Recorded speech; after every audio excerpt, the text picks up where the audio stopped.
Welcome to the World of Horror podcast with Mom and Mac.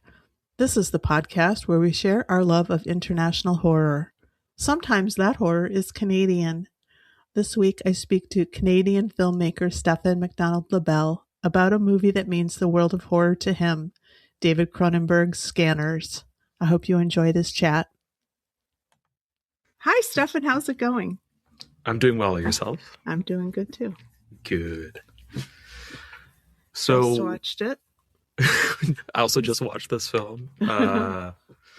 Did you ever, when you were like a child, or like, I think you would have to have done this when you were a child, but like try to move things with your mind? Oh, yes. Yeah. Okay, cool. That would have been embarrassing if you're like, no, that's idiotic. And I'm like, oh, I feel very bad about what I did when I was a child. Little things like a pencil on a desk or something like that. Yeah. Yeah. I mean, this Scanners doesn't deal with like telekinesis. It's more of like telepathy or manipulating, like, I guess, like other people. Yeah. But yeah, I love this movie, and I'm curious about your feelings about it. Like, do you actually, you can hate it, it's fine, you know? No, I like it. I do like it. I wish I had seen it and it had stuck, like maybe at an earlier point in my life. As I told you before, I don't know why, but it just like leaves my memory as soon as I watch it.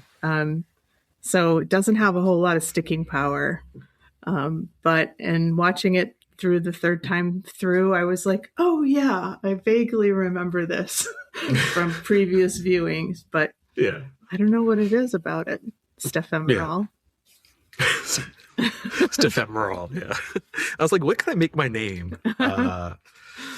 We'll get there, but ephemeral is a drug administered to people with the scanner ability to quell their the voices that emanate in their head, I guess. Yeah. And it has other effects that I guess we'll get to as well.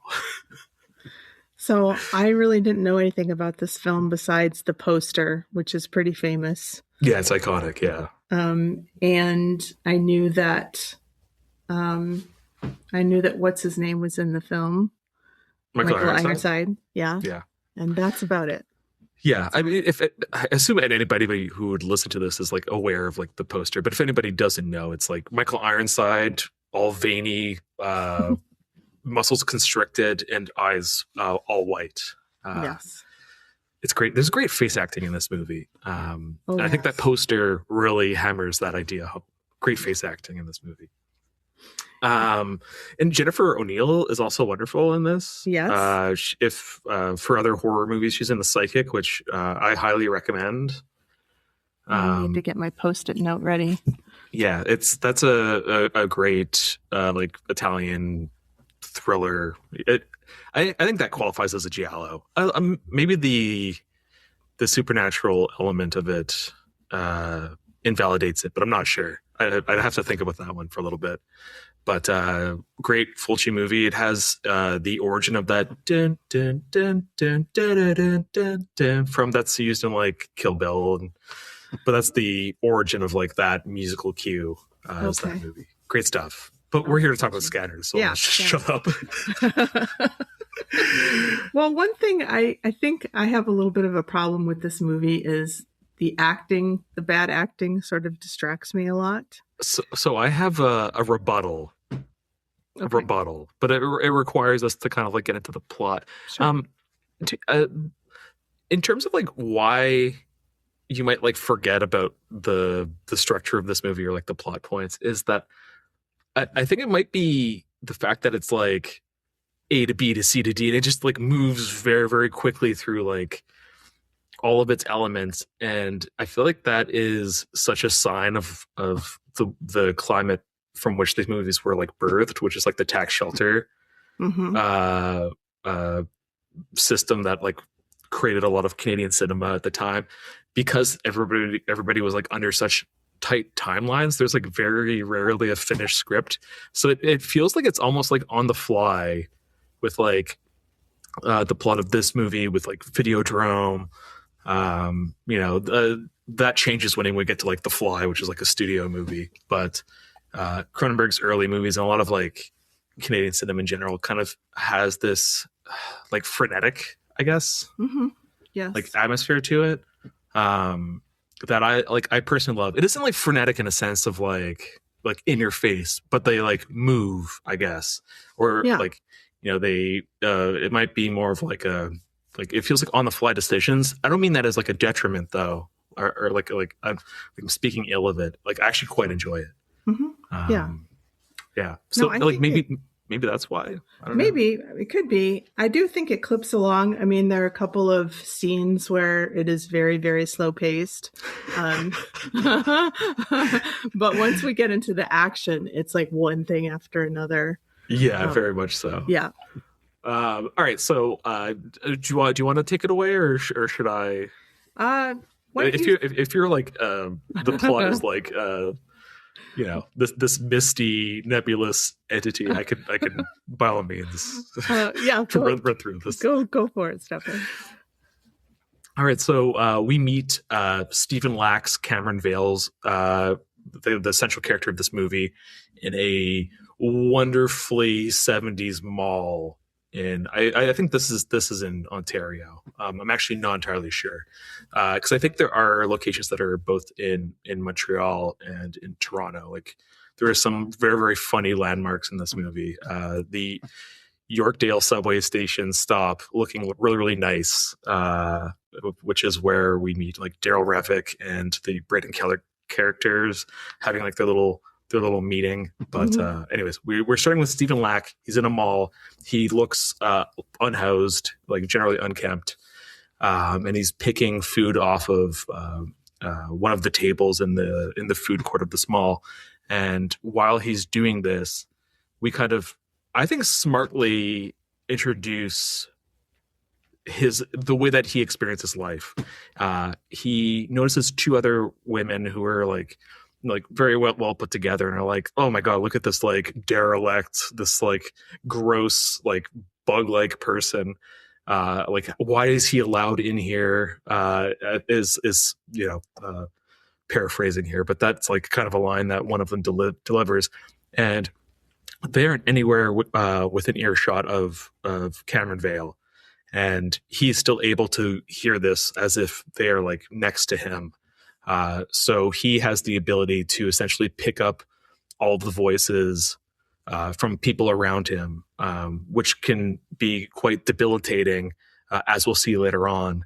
If there are a lot of people around, it becomes quite a hassle. But this produces like a negative response in Cameron, and he ends up using his powers incorrectly, and he essentially causes one of the women to seizure, the person who is, I think, the most mean towards him. Yes. Which draws the attention of two trench-coated men who promptly pursue Cameron Vale, knowing what his abilities are, and are trying to bring him in from not bring him in from the cold, because he's not yet been indoctrinated in this organization, but they're trying to like bring him into the organization. So they basically tranquilize him and drag him off, and we're then introduced to Patrick McGowan's Dr. Paul Ruth, who is quite an interesting character. He was apparently quite the drunk.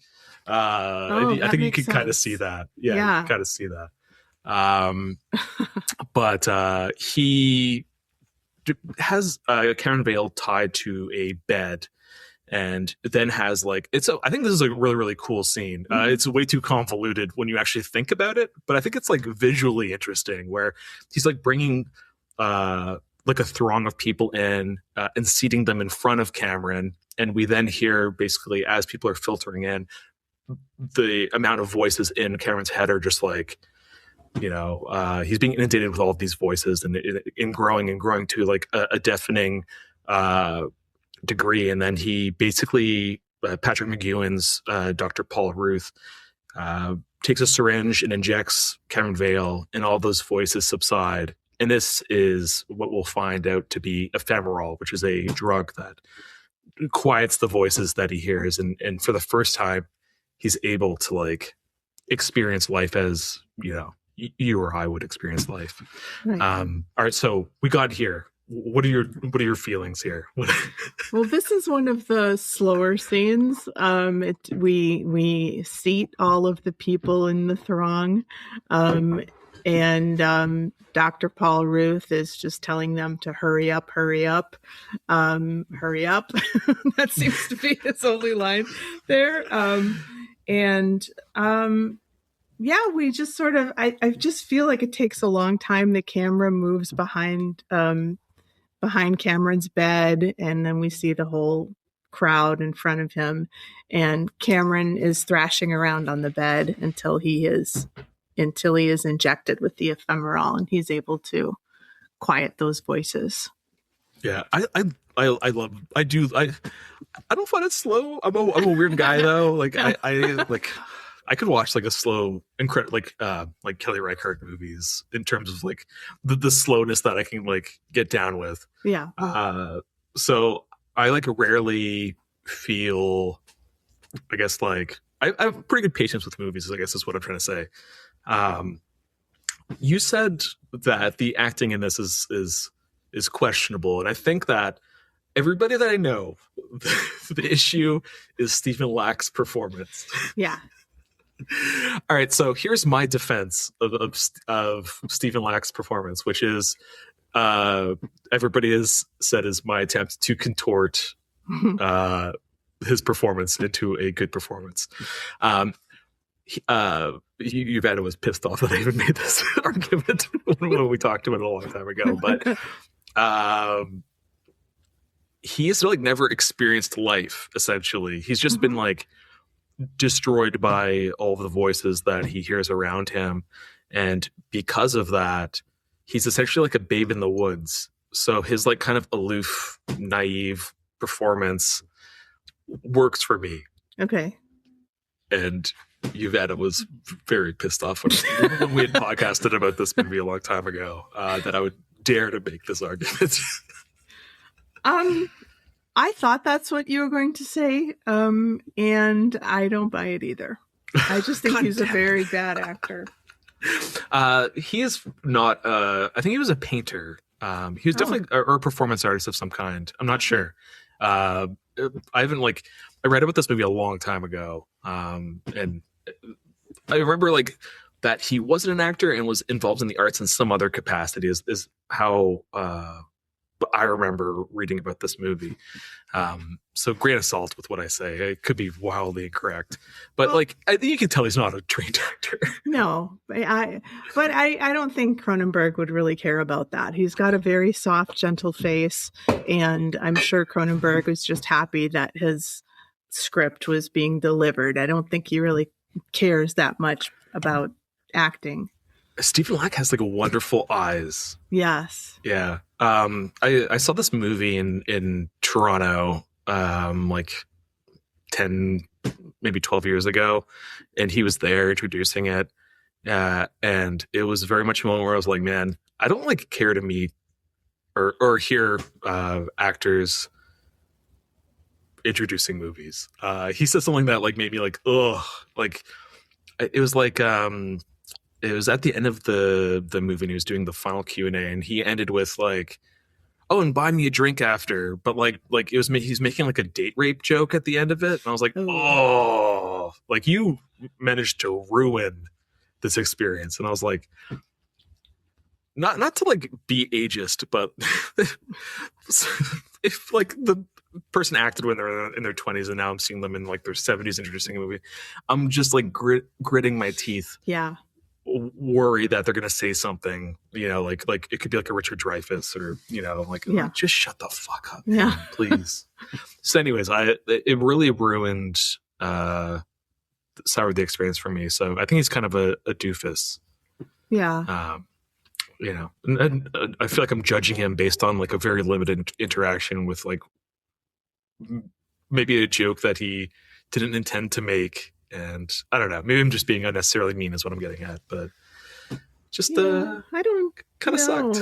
Yeah. Okay, bad. Cool. Yeah. I can be like quite dismissive when I hear like something that like gets my hackles up, you know? Yeah. And yeah, I think I would too in that circumstance. It sounds pretty offensive.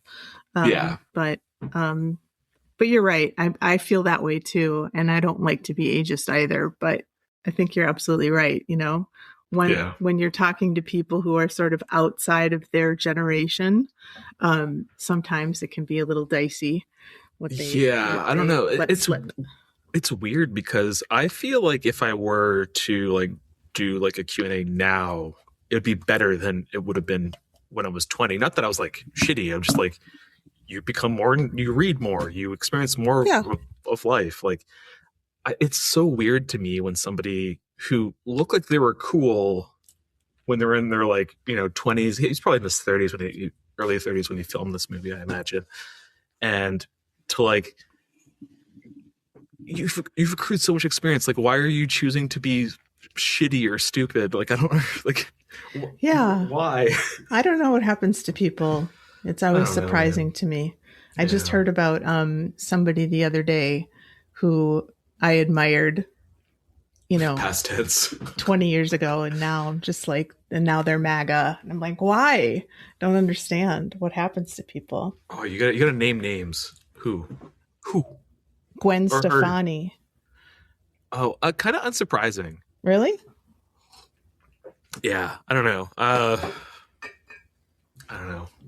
I never followed her career that closely, but I always thought she was pretty cool. Yeah. I don't know. It's so odd. I think that like, cause I've noticed like a rise in like conservatism in my neighborhood, which is primarily, an NDP neighborhood, which is our New Democratic Party, which is supposed to be kind of left, but I feel like everything's kind of drifted towards the right. So even our left party was kind of rubbing me the wrong way lately.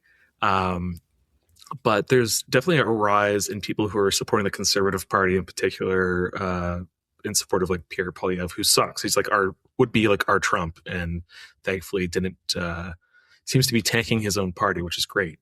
I love to see it.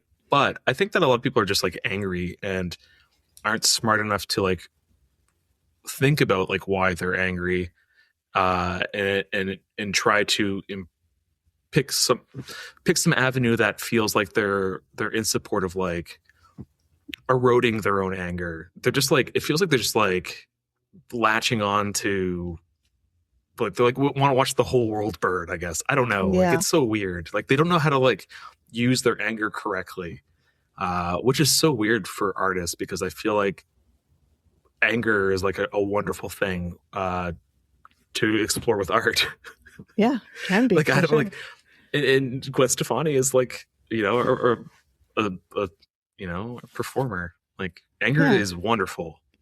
Like, I have a shirt for the movie Saint Maud, and on the back it says "Never waste your pain."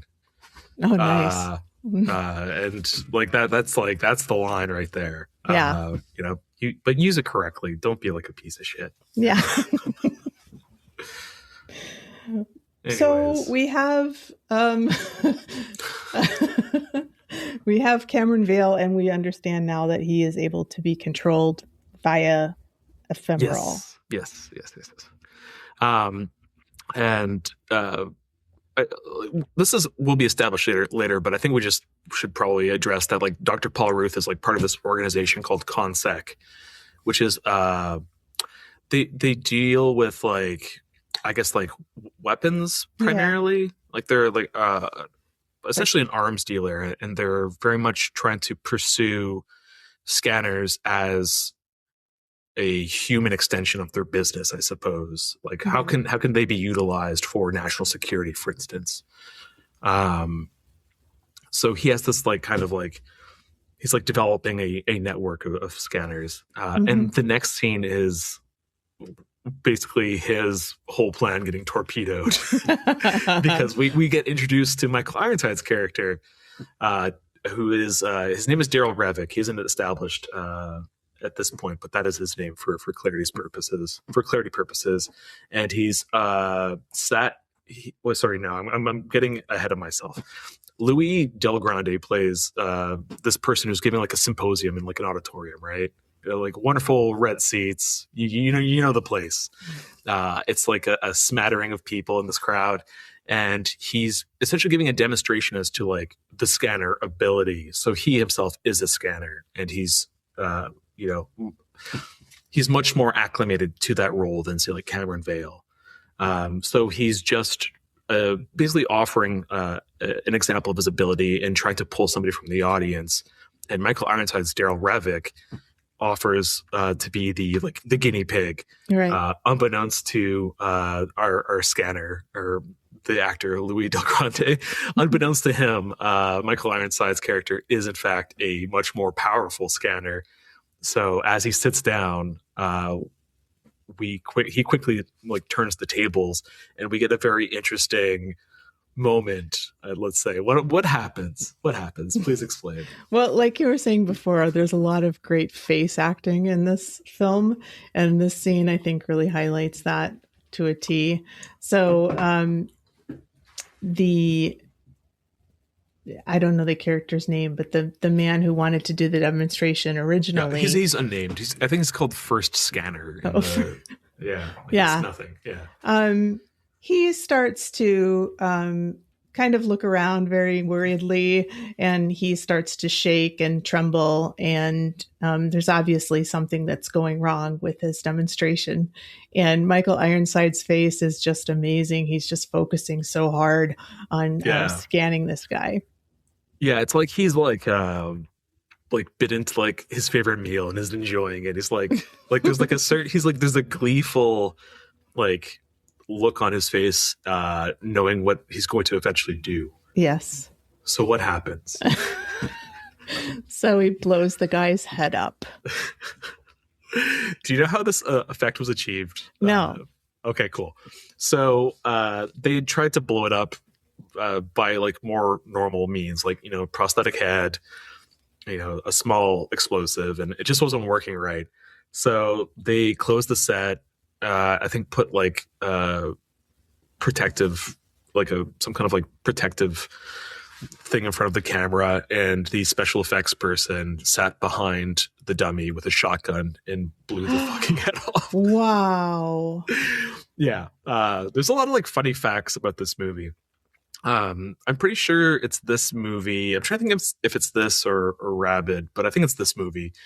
One of their first day filming was an exterior shot, and in Toronto there's this highway called the Gardiner, and it's like maybe like 4 stories up, and it runs through the southern portion of the city. It goes east to west essentially, but it's like near the waterfront. And they were filming it, and I think somebody got distracted by all the cameras and ran into like a truck and died. So they were like the people who were working there, like grips, ran up to like see if they could help, and it was like somebody died, I think, on their first day of filming, and it really sucked the air out of their production. Yeah. Wow. Yeah. That's so sad. That's Scanners. No, but this effect is really amazing. I mean, it's really incredible. I don't know what was inside that head, but it's really like mushy and red and looks like pomegranate seeds or something. It just looks amazingly gross. It's still, I think, the best head explosion committed to film. Yeah. Like I have a shirt that has like, oh my God, I want to see if I can find a photo. I'll send it to you later. Okay. And you can use it for Instagram purposes if you want, or throw it away. I don't know, whatever you want to do. But it's a shirt of like his head is like roughly here. Uh-huh. And then it's just blood. Like his head is exploding. Yeah. So it has like his little ID badge towards the bottom of the shirt. It's very, very funny. Nice. And on the back it has like I think it's probably the newspaper ad that ran on the back of it. It's a very ridiculous, stupid shirt that I can't wear too often because I'm 40 now and I kind of get embarrassed. I dress like a fucking 18-year-old. I'm also cool with it. Like I work from home, so I don't have to like dress appropriately. Yeah. But that's one of the benefits. Mm-hmm. I don't want to grow up. I'm comfortable with. Yeah, I'm against it. Yeah. So I'm the king of dumb shirts. We meet Braden Keller. Yes. Who? Do you know the name of the actor? I really love him. Yeah, it's Lawrence Dane. Yeah, Yeah, he is super. yeah. I know I said Patrick McGowan was an alcoholic or drunk on set, but I think he's good. Like Oh he's yeah, great. Like yeah, he does him and Lawrence fine. Dane are amazing. Like super talented. I like Louis Del Grande. I think is great. Yeah. Like that whole scene works because of his performance. Like Michael Ironside with him. I feel like when you have like Michael Ironside is like a towering force is kind of like how I always describe him when I see him in a movie. He could easily eat anybody like when whoever his scene partner is, you know, and that's not the case. Like he delivers like such a compelling performance. There are wonderful actors in this, even if Stephen Lack is Stephen Lacking. You know what I'm saying? Yes, I do know what you're saying. It's not. It's a little distracting, but it does. You know, it doesn't take away too much from the enjoyment of the film.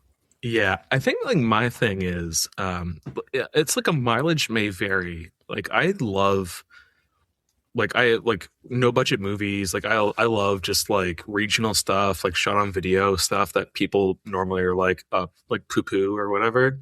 Like there's something about like unprofessional actors that like I find like incredibly endearing. So like I just have like a you know, like to me it's like I feel like there's like the traditional acting world, and then there's the non-traditional, like kind of like more DIY space. And I appreciate them for like different, like I can enjoy both. And I don't think like one is like necessarily bad. You know, like there's like here's like a so bad it's a good movie. I'm like, no, it's just good. Like you're enjoying it, and there's a reason for it. Like it's like very compelling. You know, I'm a big fan of not like rough line readings, but like, you know, like maybe it is rough line readings. I don't know. I don't know. There's something I enjoy. Like I'm here. I think that might be a filmmaker's take, you know, versus a regular audience member's take. Do you think? I don't know. I like because I've always felt like I've always been a big fan of like my movie taste hasn't like changed. Like I was like I don't want to make like generalizations about like Japanese cinema or anything like that, but there's like a melodrama to like a lot of the performances that I feel like a lot of my friends didn't get, and I was there and I loved it. Like there's like I'm cool with like present, like it doesn't have to be naturalistic acting all the time. Like I'm cool with melodrama. I'm cool with like I don't know. I've just always been this way, is what I'm trying to say. So I don't know if it's a filmmaker thing. Okay. I'm trying to like just a theory. Just a theory. I mean, it could be. Who knows? Maybe I'm trying to like make it more. Like I wish people. I want people to come to the rough territory of like DIY weird stuff. Yeah. I don't want to be alone watching movies. I guess that's what I'm trying to get at. Yeah. Right. Yeah. Anyways, so Braden Keller, we're introduced. They have a consec, Dr. Paul Ruth's organization, not his organization. He's part of. They have like a board of an executive board meeting, and Braden Keller is there, and he's the counterpoint to Dr. Paul Ruth. He's like, we've just witnessed, a reason why the scanner program shouldn't exist, and Braden Keller clearly has a. His perspective is to remove it from this organization. And what we're going to, Dr. Paul Ruth alludes to, I guess this is the first time we find out that Michael Ironside's character is named Daryl Revick. Dr. Paul Ruth is the person who identifies him and says that he belongs to a scanner underground, essentially. Right. And should we just reveal, can we reveal the double crossings that are going on? Yeah, I think that's fine. Yeah, I mean, Braden Keller is working with Daryl Revick, so his motivation is to destroy this scanner program so they can essentially have all of the scanners working outside of this organization for their own purposes, because there's kind of a, there's a perception that they're like the next stage of human evolution, so they're better than humans, so they should, rise up and control everything. So it's very much I don't know, I don't know what their ultimate plan is. I guess it's... Yeah, I was just about to ask you. I think controlling society is like largely it, I think. I think my partner might be getting home soon, so my dog might bark, and I apologize. Oh, that's okay. Yeah, I think that's her. Anyways, we can keep going until he goes off, but he will go off, so I apologize in advance for the editing that you'll need to do. No, that's fine. There he is. There he goes.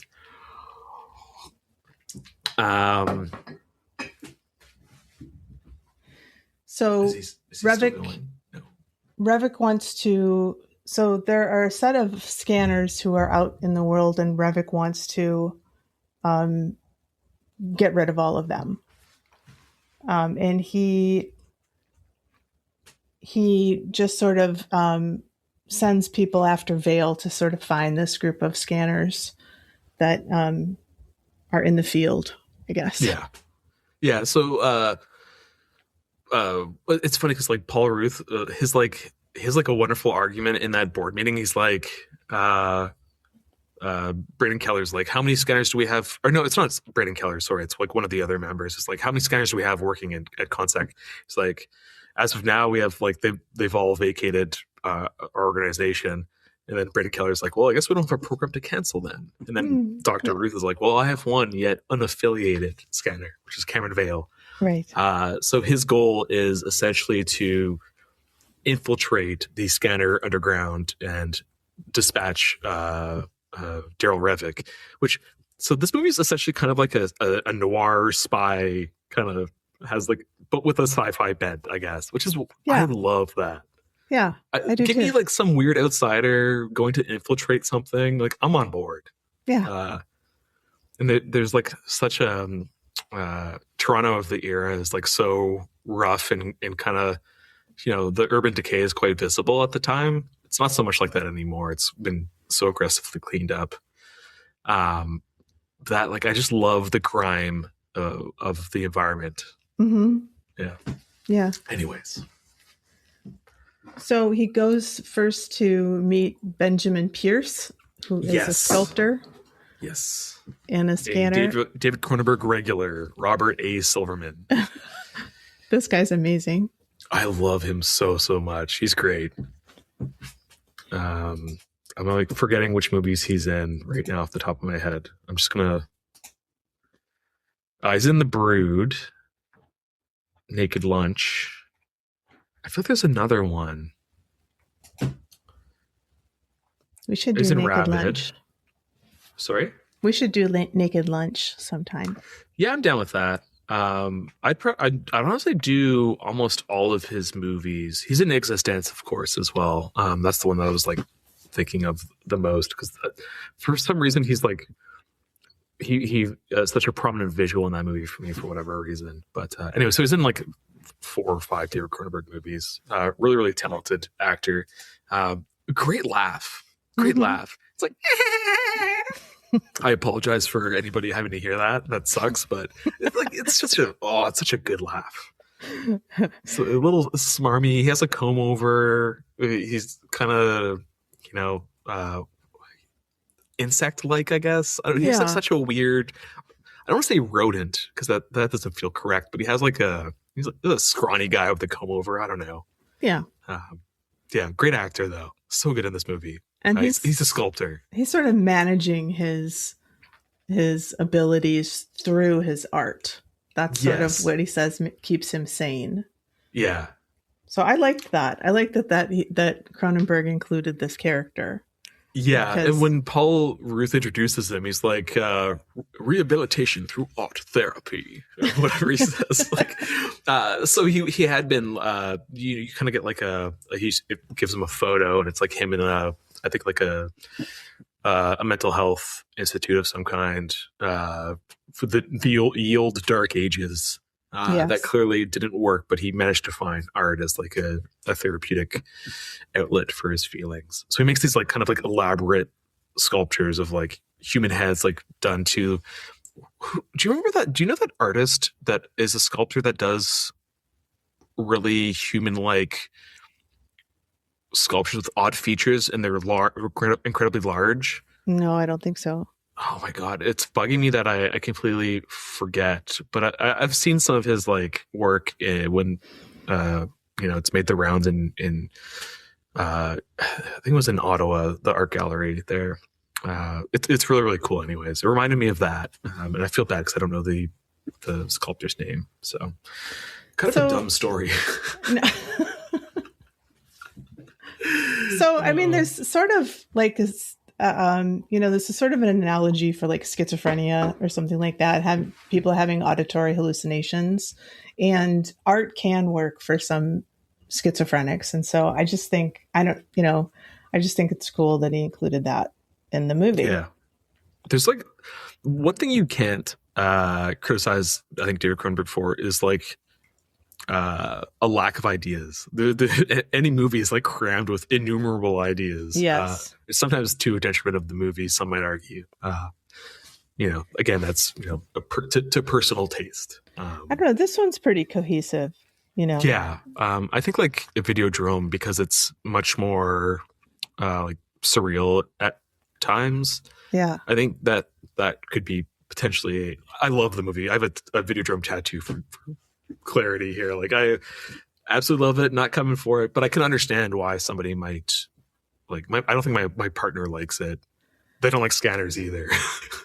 Well, we did a show on Videodrome, and that movie does my head in. I cannot understand what's going on, and it's frustrating for me because I think I can follow things pretty well, but that one just messes me up. I'm such a fan. Yeah.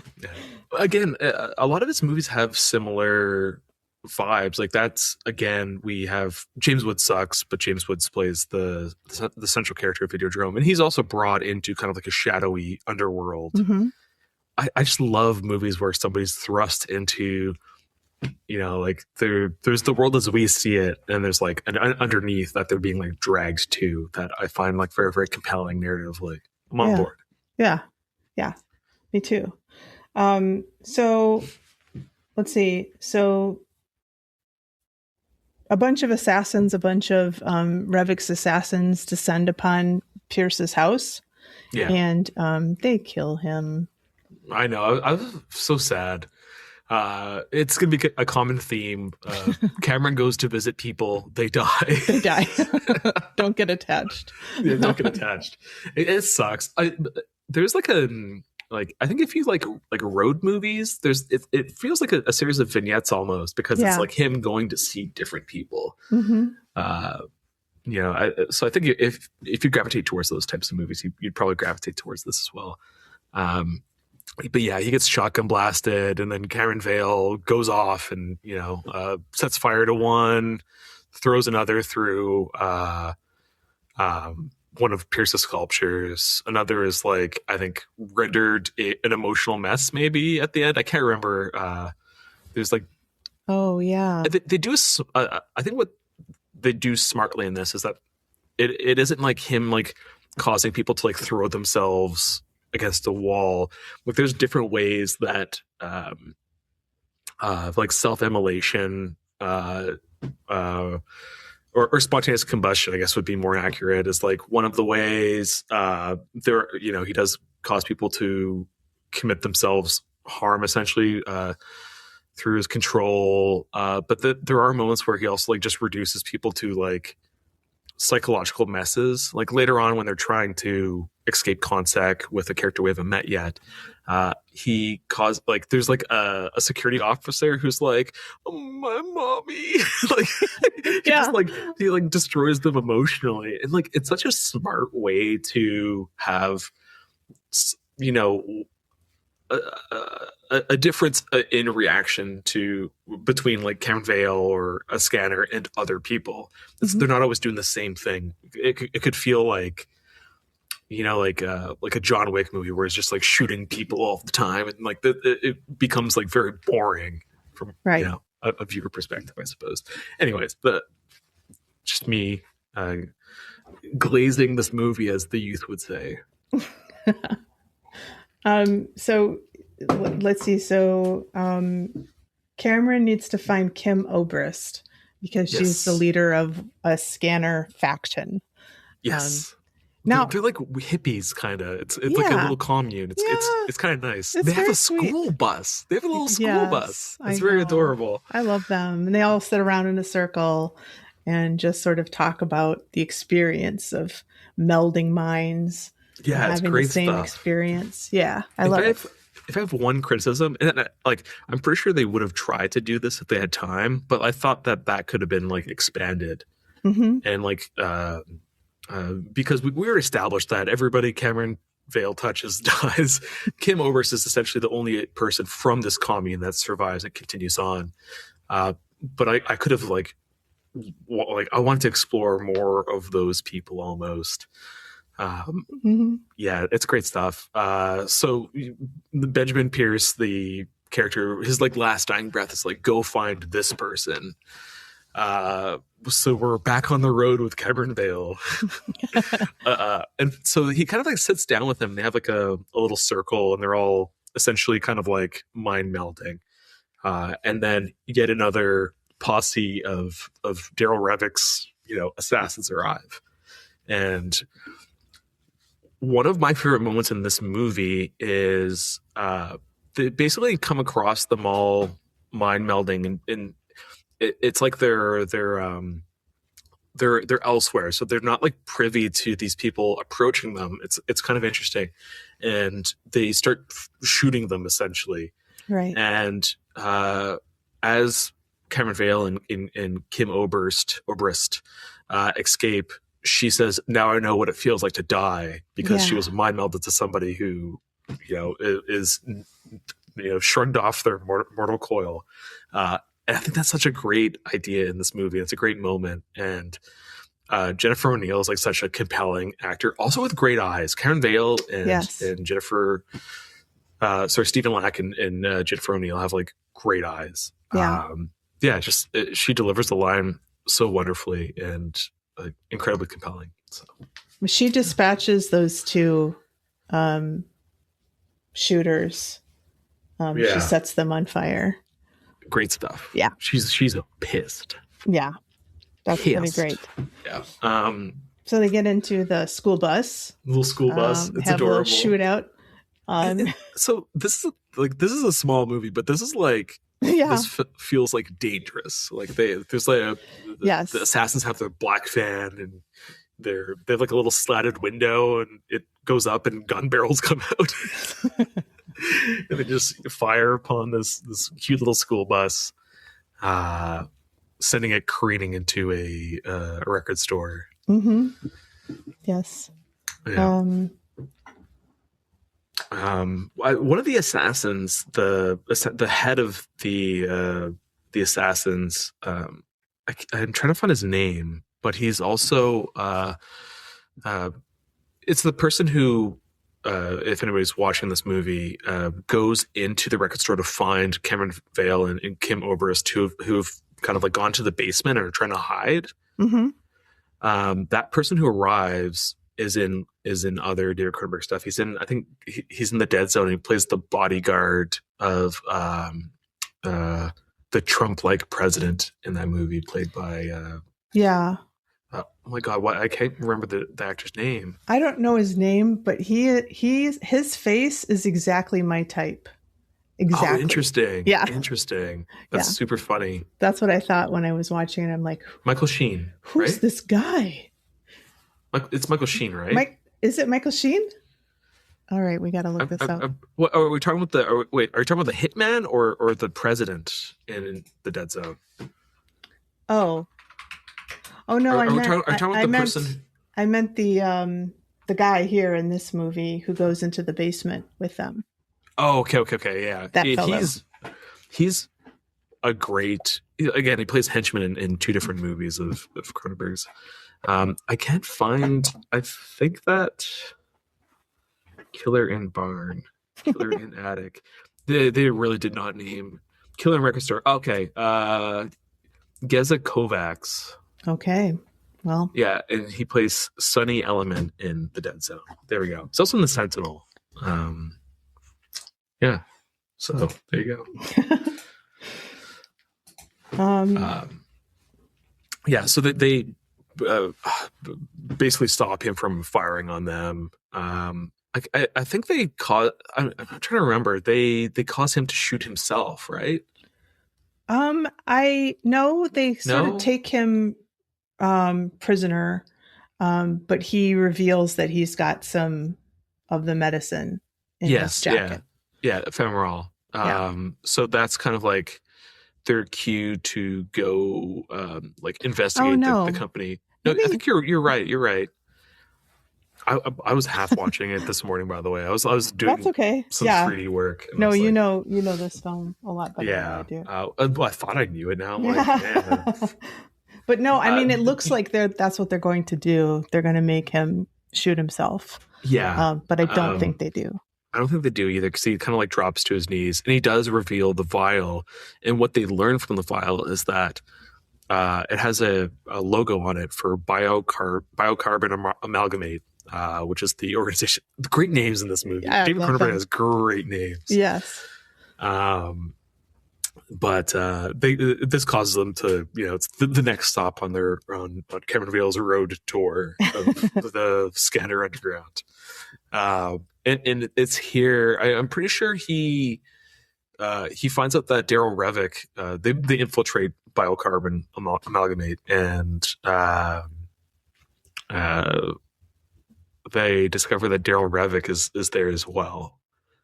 So they're kind of like left with the question: what's the purpose of Daryl Revick trying to create ephemeral? Like, or produce, or distribute ephemeral. Like, what's the end game here? Which I kind of like love where they go with this. I think like he's probably inspired by like thalidomide, I imagine. Yeah. For anybody who doesn't know, thalidomide caused I don't know what the technical term is, but it had a very offensive name, which is flipper babies. They would be missing limbs and just have like hands.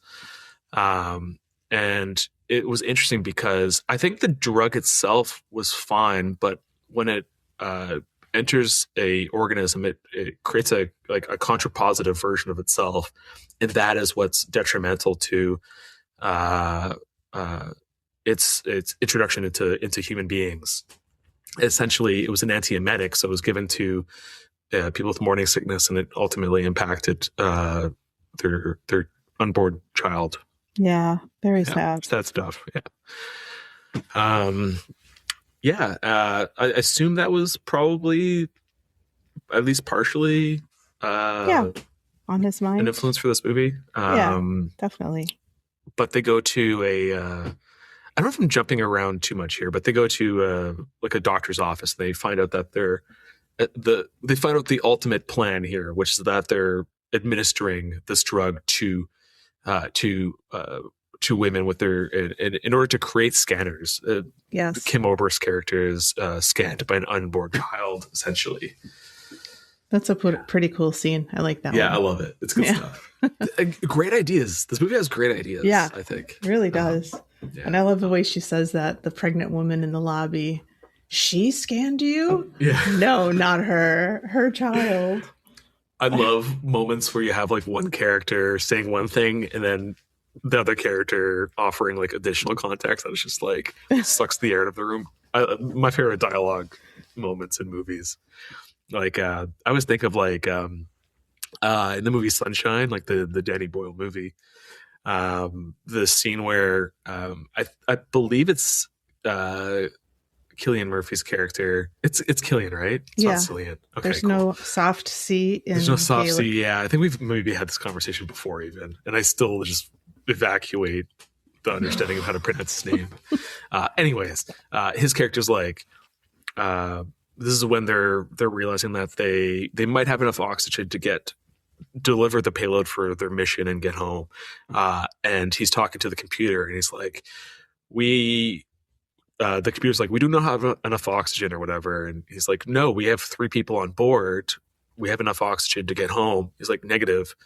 there aren't three people on board. Like it sucks the air out of it. Yeah. I love stuff like that. Yeah. I'm obviously paraphrasing that scene, but anytime somebody's like delivering some piece of information that's unknown to the other person, and it's just like such a devastating moment in the movie, I'm on board. Yeah.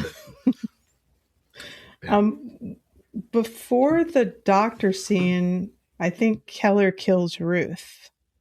No, Keller kills Ruth afterwards. I believe. Yeah, that's because they're brought in. They're brought in from the cold because he, I think, takes that information. He goes to biocarbon amalgamate and then sees Daryl Revick, and I think he wants to deliver that information to Paul Ruth. So at that point, they're officially brought in from the cold. And this is the scene where Dr. Paul Ruth dies. Mm-hmm. He's under the impression that Braden Keller's under the impression that they're both brought in and give it ephemeral to stop their abilities, essentially to like that they can't do any harm to anybody who's in Consec at the time. Paul Ruth basically gives them like a nothing, like a placebo dose of something else. So they still very much have their abilities. And Karen Vale is with Paul Ruth. They're basically discussing their information. Dr. Paul Ruth reveals that he created biocarbon amalgamate, and that's why has his position with the Consec. And doesn't understand like what's like. You need to essentially go through. He delivers the motivation that they have to go through the ripe list, which is a list of names associated with biocarbon amalgamate. They're not entirely sure like what it is, I think, at this moment.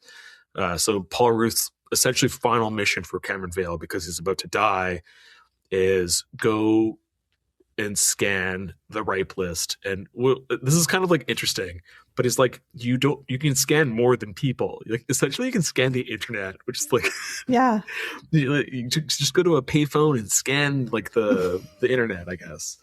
Very cool. You can download all that information just straight into your brain. Yeah, so that's kind of his last mission. And meanwhile, Braden Keller is there with Kim Oberst. And he reveals that he's working with Daryl Revick and is ready to essentially kill her. And she's able to defend herself because, again, she hasn't actually been given ephemeral. So they escape. They make it past some security. I think this is, again, when they render that security officer like, "Mommy!" Yes. like, devastated. So great. And after they escape, then Braden Keller sees Paul Ruth and kills him. Yeah. R.I.P. Kind of a nothing character, though. Let's be real. But then we get the amazing scene where Cameron Vale downloads the internet into his own brain via a telephone line. Yeah, the phone. I love this, and I love like the close-ups of like the motherboard of the computer. It feels like I loved like visualizations like of technology that are like wildly out of date. Yes, like watching the scanners and they like visualize the internet as like a digital city almost or something. Yeah. Like it's so endearing. Cool. I love it. I mean, this is really kind of, this is ahead of cyberpunk. I mean, this is really ahead of the curve in terms of those ideas. Yeah, for sure. I just love what they do visually with this whole sequence. We didn't even mention it, by the way, but I also love the sequence when, speaking of people thinking they've been given ephemeral, Daryl Revick is apprehended when he initially blows up Louis Del Grande's head and then is like carted off by Consec members into cars. And before he gets into the car, they're like going to administer ephemeral, and he causes the person who's administering it to like inject himself and not him, because he still has his abilities, obviously. That whole sequence is really, really cool. He, makes you kind of like see the extent of like his ability. Like he causes one car to just like careen off the road and blow up when it hits a building, and people get out, and he makes them shoot themselves. Like that, great stuff. Yeah, anyways, really good not stuff. to go back in time, but No, I really love that sequence. Yeah, that is a really good one.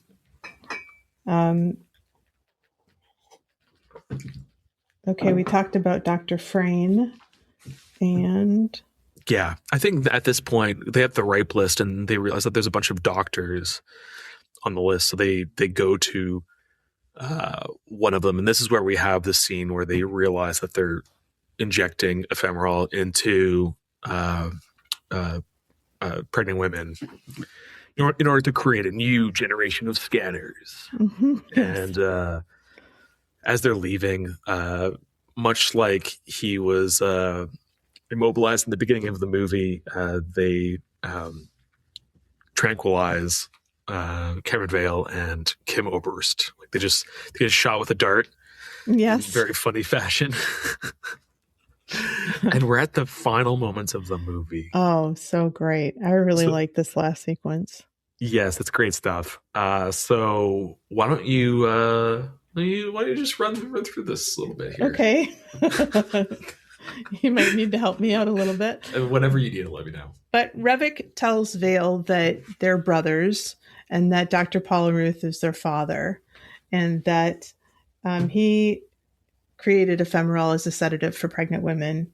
Yeah. And he learned about the side effects during his wife's pregnancy, but he made them the world's strongest scanners. And that's why they're older and more powerful than the other scanners. And Revok wants to create sort of an army of scanners. I think that's his mission. Yeah, he sees himself as we are better than the rest of humanity. So why don't we create? Why are we the next thing? Like right. we're good. We're hot. We're we're the thing. And he wants a new generation of similar people. But Vale is not down with that idea at all. He sees this as an evil plan, and so they. I don't know exactly how this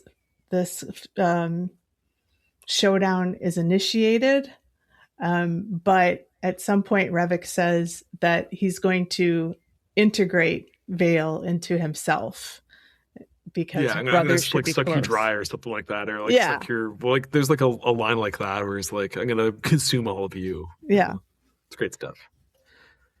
A very gross scanning scene.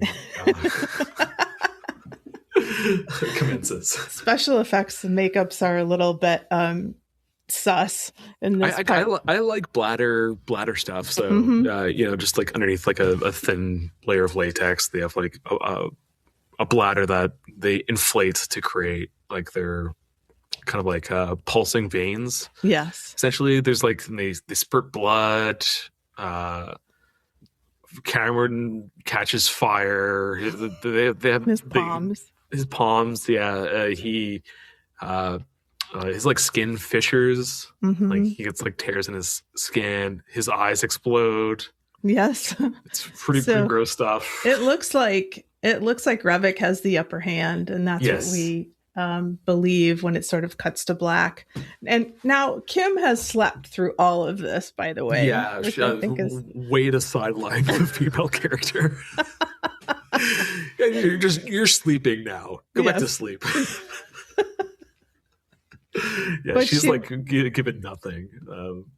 She wakes up and she calls out for Cameron, and he calls out for her, and he's behind this jacket. And when he reveals himself, he's got Revok's face, but he's got Cameron Vale's voice. And he says, "It's me, his eyes Kim." Too, I think. Yeah, and his eyes. Yeah. And he says, "It's me, Kim. We've won. We've won."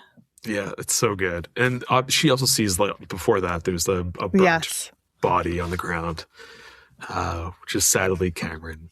And that's Scanners. Great Howard Shore score. I think he does a lot of heavy lifting for creating kind of discordant music to try to replicate the scanning process. It's very aggressive, and I really enjoy it. Mm-hmm. Yeah, it was going through my head most of today. Yeah, it's the title theme is like very iconic. I have the score like on vinyl. It's good stuff. Oh wow. Yeah. Great. Do you have any more fun facts about the production of this film? I was gonna read about it and I completely just didn't have that's time. okay. But I'm trying to think if there's anything else. Obviously, the shotgun blast. David Cronenberg like a lot of these movies was writing on the fly. Patrick McGowan was an alcoholic. My client side of rules is like a legitimate good person in real life. Oh, nice. Yeah. Yeah. He does like he's like very, very candid about his whole life, which I appreciate. Yeah, so listen to him talk because I don't like talk about his. He had some rough things happen to him when he was younger. I don't want to like divulge those, but he talks about it pretty openly in podcasts and interviews. So I'd implore anybody to go listen to him talk because he's a good guy. And yeah, I don't know. I feel like I'm being like weirdly vague, but you know, I'd feel weird. Yeah. Yeah, it's his story to tell. His story, yeah. Yeah, I totally get that. Yeah. No, it's nice when actors turn out to be cool in real life. Yeah, but I mean, I haven't heard him talk recently, and I'm always worried now. But like, he seems legitimately the best. Like, I would love to work with him before. Yeah. Oh man, I feel awful saying that. He's getting quite old now. You know, I'd love to. That's true. Work with him in some capacity. Sorry. Do you know how old he was when you made the film? No. Oh, I know he stole the wardrobe because he was poor. Oh. Yeah. That's sweet. Yeah. He had a rough go of it as a fellow poor person. I love that storyline. I think it's but that detail is wonderful. Yeah, very cool. All right, so that is Scanners. Yes. Thanks for having this conversation with me about that film that you love so much. It's true. I have a Scanners t-shirt. I have 2 Scanners t-shirts. I didn't wear it. I feel stupid now. But when I was in the UK at a film festival, I saw they have like, you know, vendors, and one of them had, you know, a few different David Cronenberg designs, and I went for the Scanners one. It has like it's a series of panels, almost like done in a comic book style of Daryl Revick blowing up Louis Del Grande's head, and so it starts with like him, you know, sat normally. The next panel is like him they're basically like imparting his strength over Louis Del Grande's character, and then the head explosion. It's good stuff. Yeah, that sounds very cool. Yeah. Well, anyways, Stefan, is there anything you'd like to promote? I don't think so. My movie should be coming out at some point this year. Something I didn't realize is that it's creating distributor deliverables is almost as expensive as making the movie itself. So we've been like delaying delivering our stuff to our distributor because it's quite expensive, and we're doing this all on our own. So we're saving our money and trying to get everything together. And then from that point, so we don't have a date yet, but it'll be this year, probably late summer or early fall. So my movie Head Like a Hole should come out in the US and Canada roughly around that time. We're playing Toronto. I don't know if you have other Canadian listeners, but we're playing Toronto April 10th, and that's going to be like our last date. I'm going to be making another short, and we have another movie coming out called Rewilding, which will probably start festivals next year, I imagine. Oh, wow. That's really cool. So April 10th is a Friday. Yes. It also happens to be my birthday. Happy birthday, early. Thanks so much. I need to make a note of that because I'm awful with dates. I'd feel bad if I didn't say happy birthday. All right. Well, thanks so much for having this conversation with me today about Scanners. My pleasure. Thanks so much for having me.